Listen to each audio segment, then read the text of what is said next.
సంపద సృష్టించిన సన్యాసి. దేశంలోనే రెండవ అతిపెద్ద ఆర్థిక వ్యవస్థగా యూపీ. ఎలా? 2017 నాటికి యూపీ భారతదేశంలోని అత్యంత నిరుపేద రాష్ట్రాల్లో ఒకటి. కానీ యూపీ కేవలం 6 సంవత్సరాలలో దేశంలోనే రెండవ అతిపెద్ద ఆర్థిక వ్యవస్థగా రూపుదిద్దుకుంది. కొన్ని సంవత్సరాల క్రితం వరకు బీహార్, జార్ఖండ్‌లతో పాటు భారతదేశంలోని అత్యంత పేద వెనుకబడిన రాష్ట్రాల్లో యూపీ ఒకటి. కానీ ఇప్పుడది రెండవ అతిపెద్ద ఆర్థిక వ్యవస్థగా మారింది. భారతదేశ జీడీపీలో 9.2% వాటాని కలిగి ఉంది. School of intrinsic compounding SOIC ప్రకారం ఇది తమిళనాడు 9.1%, గుజరాత్ 8.2%, పశ్చిమ బెంగాల్ 7.5%ని అధిగమించింది.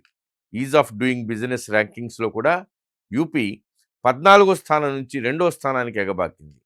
ఇక్కడ అత్యంత ఆశ్చర్యకరమైన విషయం ఏంటంటే తమిళనాడు, మహారాష్ట్ర ప్రభుత్వాలతో పాటు కేంద్ర ప్రభుత్వం కూడా యూపీ ఆర్థిక విధానాల్ని కాపీ కొడుతూ ఉండడం. అయితే ఇక్కడ యూపీని జీరో నుంచి హీరోగా మార్చింది ఏంటి?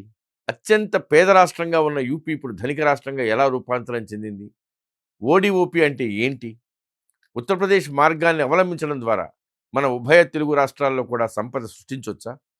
ఆంధ్రప్రదేశ్, తెలంగాణలకు ఉన్నటువంటి ప్రత్యేకతలేంటి? ఒక్కసారి వివరాలు పరిశీలిద్దాం. పూర్తి వీడియో లింక్ కామెంట్ సెక్షన్‌లో చూడండి.